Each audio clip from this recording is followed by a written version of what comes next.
रात के 12 बजे पुनर्जन्म लेकर वापस आते ही मैंने जो पहला काम किया वो था एक पत्थर को जिंदा निगल जाना। यही नहीं, मैंने सबके सामने मुझसे बेपनाह मोहब्बत करने वाली औरत को भी एक जिंदा ग्रीन पिट वाइपर, हरे रंग का जहरीला सांप निगलने पर मजबूर कर दिया। सबको लगा कि मैं पागल हो गया हूं, लेकिन वे यह नहीं जानते थे कि अब से ठीक 1 मिनट से भी कम समय में दुनिया भर के जीवों में एक भयानक म्यूटेशन, विचित्र बदलाव होने वाला है। सारे इंसानों को इस बदलाव से ठीक पहले खाए गए भोजन के आधार पर अलौकिक शक्तियां मिलने वाली हैं।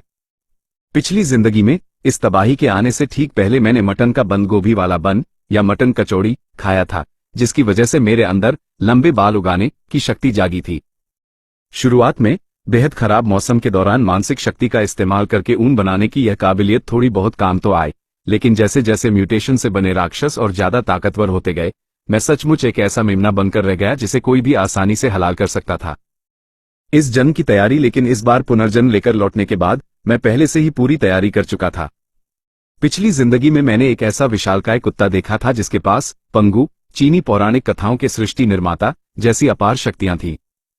और वो कुत्ता कोई साधारण जीव नहीं, बल्कि शहर के दक्षिणी हिस्से में स्थित एक एंटीक पुरानी चीजों की दुकान के मालिक का पालतू कुत्ता था, जो म्यूटेशन के बाद वैसा बन गया था। उत्सुकतावश और किस्मत के सहारे मुझे उस मालिक से पता चला था कि उस कुत्ते ने मालिक की जान बचाते हुए गलती से एक खास कीमती पत्थर, ज्यादातर जेड या सील स्टोन, निगल लिया था। इसलिए दोबारा जिंदा होते ही मेरा पहला काम उस एंटीक दुकान को ढूंढना था। पाई जोड़कर मैंने किसी तरह उस दुकान से वह कीमती पत्थर खरीद ही लिया। प्यार और कुर्बानी रही बात शिया वानरुओं को उसकी पालतू सांप निगलने के लिए मजबूर करने की, तो ऐसा इसलिए था क्योंकि मेरी सहपाठी शिया वानरुओं मुझसे सच्चा प्यार करती थी। पिछली जिंदगी में जब ये तबाही आई, तब भी वानरुओं ने मेरा साथ कभी नहीं छोड़ा। उसके पास खुद की हिफाजत करने के लिए बर्फ और कला, आइस मैजिक जैसी बेहतरीन शक्ति थी, जिससे वह इस नरक बन चुकी दुनिया में आराम से जिंदा रह सकती थी। इसके बावजूद वो आंखें मूंदकर मेरे पीछे पीछे चलती रही और मुझ जैसे बेकार शक्ति वाले कमजोर शख्स की हिफाजत करती रही। आखिरकार मेरे बोझ के कारण हम दोनों को तड़प तड़प कर अपनी जान गंवानी पड़ी थी। अब जब मुझे दोबारा जिंदगी मिली है, तो जाहिर है कि मैं उसे और भी ज्यादा ताकतवर शक्तियां हासिल करने में मदद करूंगा। पिछली जिंदगी में वानरुओं का यही पालतू सांप म्यूटेशन के असर से एक विशाल ड्रैगन, फ्लड ड्रैगन, में बदल गया था। अगर वो उस एंटीक दुकान के रखवाले कुत्ते से लड़ाई में न हारा होता, तो आगे चलकर उसके 5 क्लॉड गॉड ड्रैगन, 5 पंजों वाला दिव्य ड्रैगन बनने की पूरी संभावना थी। उसे जिंदा निगलने की शर्त मैंने इसलिए रखी क्योंकि पिछली जिंदगी में इंसानों ने अपने अनुभवों से यह सीखा था कि किसी भी जीव को जिंदा निगलने से उसकी शक्तियों का सबसे बेहतरीन असर मिलता है। अगर मेरे पास मौजूद वो ड्रैगन वेन स्टोन, कीमती पत्थर, इंसानी औजारों से काटा जा सकता, तो मैं उसे काटकर आधा आधा वानरुओं के साथ बांट लेता। लेकिन अब भले ही यह ड्रैगन सांप उस पत्थर से एक दर्जा कमतर था, फिर भी यह वानरुओं की पिछली जिंदगी की बर्फ वाली शक्ति से कई गुना ज्यादा ताकतवर था। इस वक्त मेरी जिद के आगे शिया वानरुओं के चेहरे पर कई तरह के जज्बात उमड़ रहे थे। एक तरफ वह लड़का था जिससे वह बरसों से बेपनाह मोहब्बत करती थी, और दूसरी तरफ उसका वो प्यारा पालतू जीव था। उसका दिल बुरी तरह कश्मकश में था, लेकिन मेरी आंखों में अडिग फैसला देखकर शिया वानरुओं ने भी अपना इरादा पक्का कर लिया। माफ करना छोटी चिंग, शियाओ चिंग, उसके लिए मैं कुछ भी कर सकता हूं। शिया वानरों ने तुरंत उस छोटे हरे सांप को हाथ में लिया, उसका सिर पकड़ा और पूरी क्लास के सामने उसे ऐसे निगल गई जैसे कोई नूडल्स खा रही हो। शिया वानरों को मेरे साथ इस तरह पागलपन करते देख पूरी क्लास सन रह गई। किसी के मुंह से एक शब्द नहीं निकला, सब बस फटी आंखों से देखते रह गए। उन्हें लगा कि शायद वे खुद भी पागल हो रहे हैं। जब शिया वानरों वाटर डिस्पेंसर की तरफ भागी, जल्दी जल्दी कई ग्लास पानी पिया और दीवार के सहारे खड़ी होकर उबकाई लेने लगी, तब जाकर क्लास के होश ठिकाने आए। अरे भाई शिया वानरों, तुम तो सीरियस हो गई। शिया वानरों, तुम पागल हो चुकी हो क्या? उसने खाने को कहा और तुमने सच में खा लिया? पक्का मैं कोई सपना देख रहा हूं, वरना इतनी अजीब चीज भला कैसे दिख सकती है? टीचर भी इस झटके से उबर नहीं पाए थे। आज के युवाओं की सोच उनकी समझ से बिल्कुल बाहर थी। जब सब लोग शोर मचा रहे थे, मैं शिया वानरों के पास पहुंच चुका था। इस समय परियों जैसी खूबसूरत शिया वानरों का चेहरा एकदम सफेद पड़ चुका था। दर्द के कारण आए पसीने से बालों की कुछ लंटें उसके माथे पर चिपक गई थी, जिससे वो बेहद कमजोर और लाचार दिख रही थी।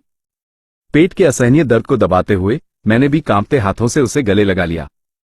मैंने कर दिखाया।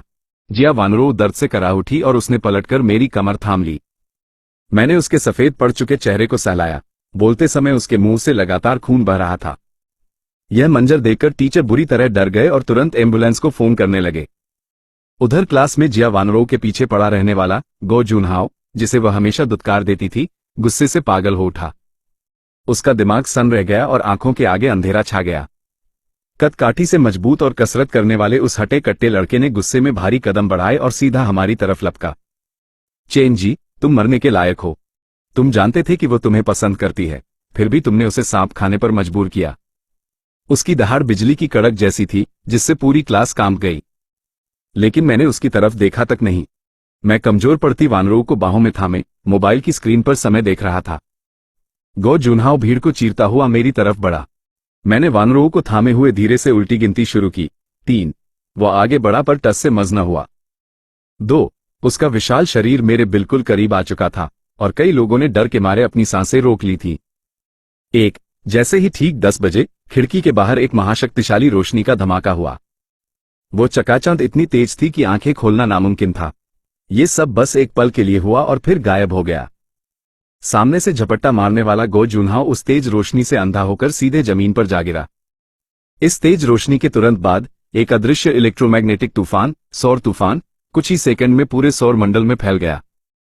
सभी ने खिड़की के बाहर देखा, पर वहां कुछ नहीं था। ज्यादातर लोग इसे मामूली बात समझकर सामान्य हो गए, लेकिन कुछ ने इंटरनेट पर सर्च करना चाहा तो पाया कि मोबाइल का सिग्नल पूरी तरह गायब हो चुका था।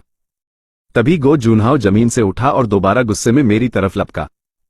आज मैं वानरों का बदला लेकर रहूंगा। उसकी आवाज में साफ कत्ल का इरादा था। 190 सेंटीमीटर लंबे और मस्कुलर शरीर वाले उस लड़के को देखकर सभी छात्र मन ही मन मेरे लिए दुआ करने लगे। लेकिन जैसे ही उसका भारी घूंसा मेरी तरफ आया, अचानक एक भयानक बदलाव हुआ।